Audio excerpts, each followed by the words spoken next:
65 days into his presidency, Joe Biden held his first solo press conference on March 25th. Biden waited longer than any other president in the last 40 years to have a formal briefing. During the conference, Biden answered questions around a number of topics, including immigration, filibuster, plans for 2024, and China. If you didn't watch the press conference yourself, don't worry, we're going to give you the highlights right now. Biden argues that the surge of migrants at the southern border is cyclical and thus normal. Biden gives two reasons why there's a significant increase in the number of migrants crossing the southern border through January to March. First, traveling in the winter season has the least likelihood of dying on the way because migrants can avoid the heat in the desert. Second, Biden suggests people are coming because the circumstances in America are better than before under his administration.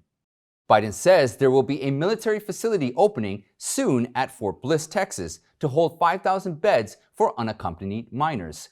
We will see if the number of migrants will drop after the winter season. If by that time the number doesn't fall, Biden cannot blame the winter in the desert. It must be the Biden policies.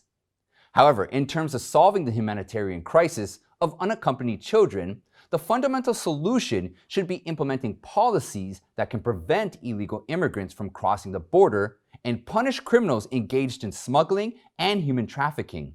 Just by creating new facilities to host more migrants and children, it will only guarantee more will come.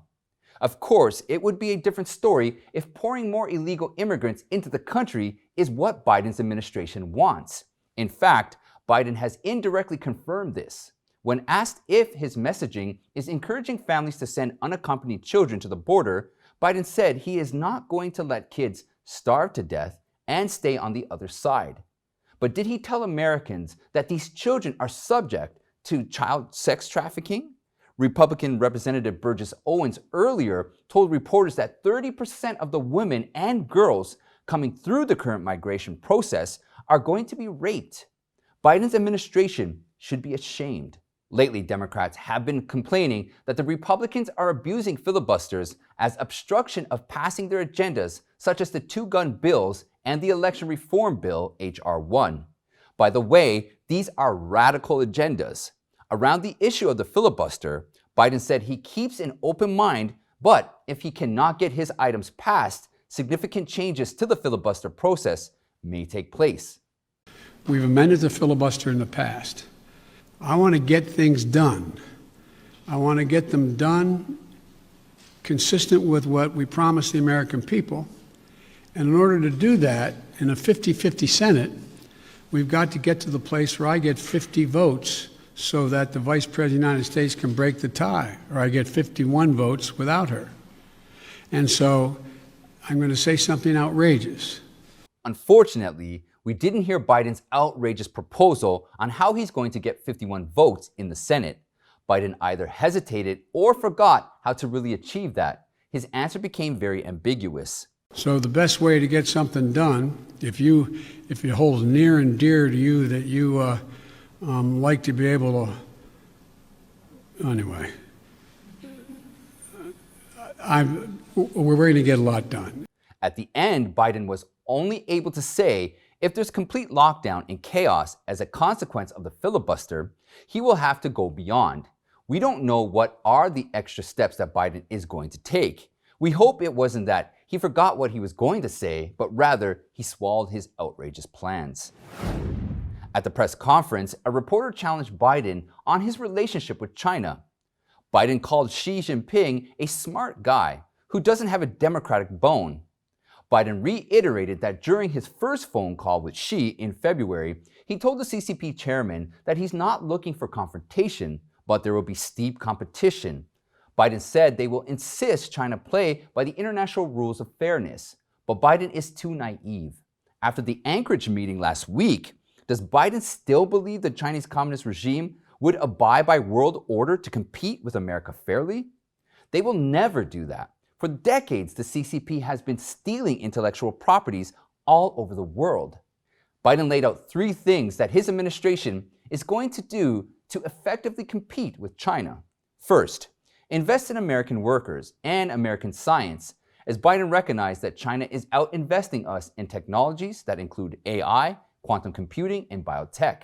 Second, America needs to reestablish its alliances to hold China accountable to follow the rules. Biden said he's going to be speaking with 27 heads of state in Europe shortly after the press briefing. Third, Biden said he will continue representing the values of America. America is founded on principles like freedom and human rights. So Biden will not back down in speaking out against human rights violations in China. It is true, America, as the leader of the free world, must not shun away from the CCP's abuses of human rights. However, Biden should also be careful of not playing double standards. Democracy and free speech are also founding principles of the United States, but both of them have weakened over the years, especially under his administration. Biden should reassure all American values and regain people's confidence in election integrity and freedom of speech. Biden expects to run in 2024. Then, on a related note, have you decided whether you are going to run for re-election in 2024? You haven't set up a re-election campaign yet, as your predecessor had by this time. My predecessor needed to. My predecessor.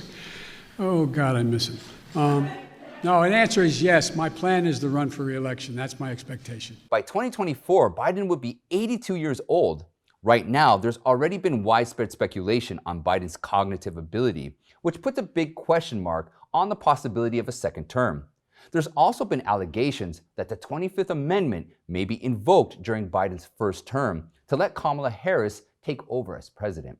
In any case, Biden should focus on the present time. His first press conference was weak and lifeless. Many say Biden was tired partway through and would often take long pauses to regain his train of thought. When another reporter asked him about the 2024 run, Biden said something really odd. Do you believe you'll be running against former President Trump? Oh, come on. I don't even think about it. I have no idea. I have no idea whether there'll be a Republican Party. Do you? Well, I do believe there will be a Republican Party in 2024, regardless of the Democrats' dream of a one-party rule. Biden might just have slipped the Democrats' real motive.